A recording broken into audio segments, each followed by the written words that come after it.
for people who might be hiring for a senior developer, are you going to tell that to them as well? I will apply for senior developer positions. So no, it's like I'm taking the pay cut, I'm taking the remedial work. What do you got for me? Of course, sure, sure. Yeah, absolutely. I'm not going. I don't want to work for junior developer pay, but Hello, everyone, and welcome to Educative Sessions. My name is Lee Ngol. Educative Sessions is a podcast series with people in the developer world about their coding experiences. This is powered by Educative, which makes it easy for authors to provide interactive and adaptive courses for software developers. My guest today is Rashid Bustamam, who is a software engineer with Edvo, and the title of his talk is going to be Why I'm a Junior Developer for Life. Rashid, welcome to the show. thank you, Lee. Thanks for having me. Let's get right into it. So, Rashid, I want to hear about your origins as a software developer, especially someone who's been self-taught. How did you get into software development, and when did you feel like you finally became an official developer?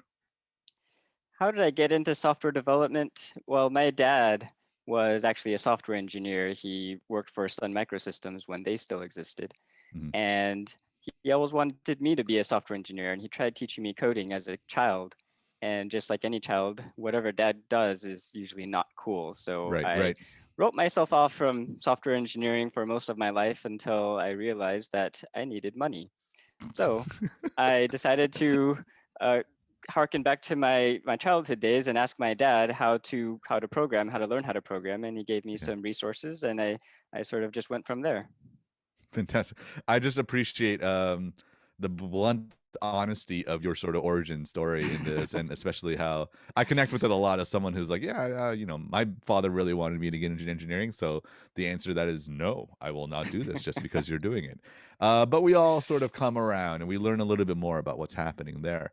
And tell us a little bit more. Like, what were the first things that you learned as a software developer? Like, how did you eventually become much more inspired? And I mean, I don't believe quite that it's strictly a means to an end for you. I think there is some kind of passion that you have for development. So let's talk a little bit more about those interests. Yeah, absolutely. So I I'm a very hands-on person. I'm a very left-brain person. I like to solve problems. Just very logical brained, and um, I my background is in engineering, so I went to college to study engineering, Hmm. chemical engineering to be specific, Hmm. and that just didn't pan out. So, but I still really enjoyed the feeling of solving problems and just putting together some things that help. Uh, that essentially get things done.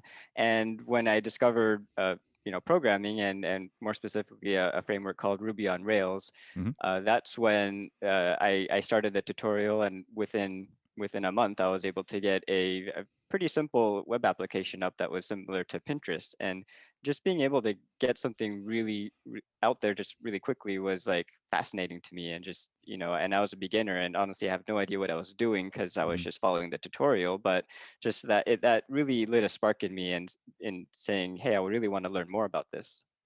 Fantastic, fantastic. And that's I mean, a very popular language for a lot of people getting started is Ruby on Rails. And it's cool to know that, like, just within a very short amount of time, that you fell into a groove, but also found some intention with it as well.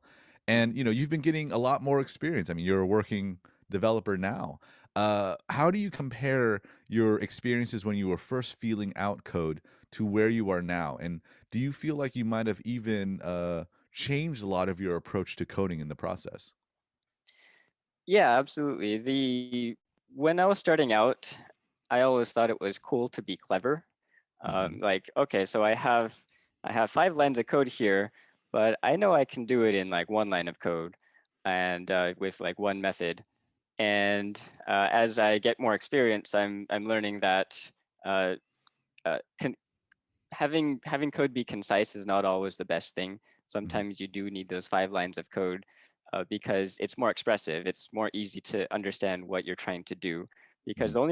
you're not the only like I'm not the only person who reads my code. I have other colleagues who are going to read my code either in code review, or even me 6 months down the line. I'm going to look at this and I need to understand quickly what it does. And if that one liner really obfuscates that goal, Hmm. then it's not really serving us. Got it. Got it. What I mean, that must be such a tension, right, between the mentality of a engineer, right? You really want to refactor things, so to speak, and make it nice and efficient for compiling. But a lot of code, especially nowadays, is expressive and is communicated across the board, and you want to be able to share that so that other coders work with you in that way. I think that's something that only can be seen over time, and really comes with different types of mentalities and how they communicate within it as well. But I want to harken back to the original concept of our talk, which is why you still call yourself a junior developer and almost might be a junior developer for life. What do you mean by that? And for people who might be hiring for a senior developer, are you going to tell that to them as well? I will apply for senior developer positions. So no, it's like I'm taking the pay cut, I'm taking the remedial work. What do you got for me? Of course, sure, sure. Yeah, absolutely. I'm not going. I don't want to work for a junior developer pay, but I feel like it's important to have a junior developer mentality, because you don't always know everything, and um, imposter syndrome is very common in this industry. And it's important. I think it's an important thing to have. It doesn't feel good ever, but always, if you always feel like an imposter and you always have a junior developer mindset, you will always be encouraged to find other ways. Like, is there a better solution than the one I'm currently thinking of? And that encourages me to think outside the box and try to fill in any gaps that I have in my thinking. um, I try to think a week down the line, a month down the line, 6 months down the line, Mhm, is this really going to serve us long term?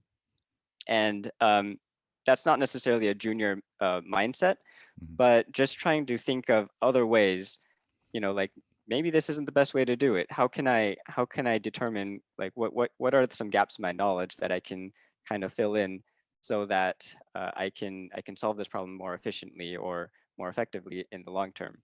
Mhm. And that's kind of what I mean about junior developers. Just never stop learning, always trying to keep honing your craft, whether it's learning new languages, new frameworks, or even just different paradigms of programming that may be orthogonal to what you're used to. Great, great. And I feel that that's a common theme I hear from basically every developer, right? Is that you should never get complacent. You should never stop learning. You should always keep challenging yourself. Um, do you think, I have to ask though, do you think there's a different mentality as you get more experience that we should like almost like that fear, almost like as if when you started out, you were really unsure of what you were getting into when it comes to code. Um, it sounds like a lot of people want that to go away, but how do you feel? Do you think that feeling of I'm not sure about this or even questioning yourself should ever fully go away? In some circumstances, I think it should go away, where you don't question yourself, and these are in areas that really matter. Mhm. For example, if sometimes it's really necessary to just put your foot down and have a solid stance on something, especially when it comes to something like user security. If you, like, obviously, if there are certain security rules in place to prevent certain things, certain bad things from happening, like leaking user information and not encrypting like user passwords and stuff like that. Those Sure. are things that you cannot question. Like, okay, should I encrypt this? Yes, you should encrypt this. But Fair in things enough. that Fair enough. There's like, I don't know about this time though. yeah. Maybe security's a bit over. No, no, it's not. Absolutely. Fair enough. Fair enough. Fair enough. Okay, well, that I think is wise. But I love the fact that there's this humility about your philosophy, I would say, and I appreciate that a lot. That as smart and as talented as you will get as a coder, recognizing that there's still so much that you don't know, and still so much that is possible within this arena, that to come at it with that same wide-eyed, humble intention, I think produces a lot more as well. We've come to the end of our questioning, Rashid, and now I want to give you an opportunity to do a shameless plug and just really share something about the work that you're doing or maybe some cause or project you feel passionate about. The floor is yours. All right, Lee. So I am one of the first software engineers at a company called Edvo, Mhm. and we are building essentially a second brain for the content that you consume online.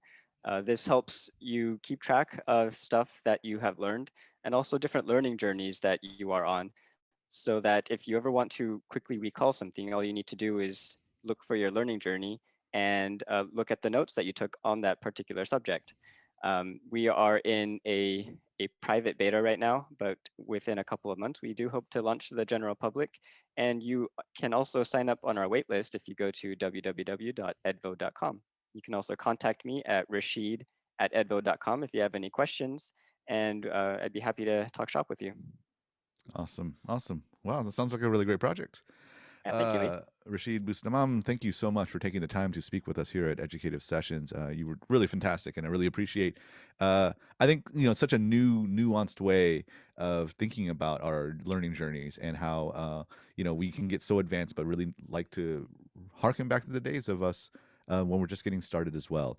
I want to thank everyone else for watching us on YouTube or listening to us on our various podcasting platforms. Thank you so much for being a fan. And lastly, if you want to learn a little bit more about what we do at Educative, you can check us out at educative.io. So for all of us here at Educative, thank you so much and happy learning. Bye-bye now. Hope you enjoyed that session. This episode is available on YouTube and also on many podcast platforms. If you'd like to be part of Educative Sessions, the form is open now to apply via the link below. You can also email me at lee@educative.io. Lastly, don't forget to like and comment on our content. Be sure to subscribe for us as well. And of course, you can learn more about us at educative.io. Happy learning.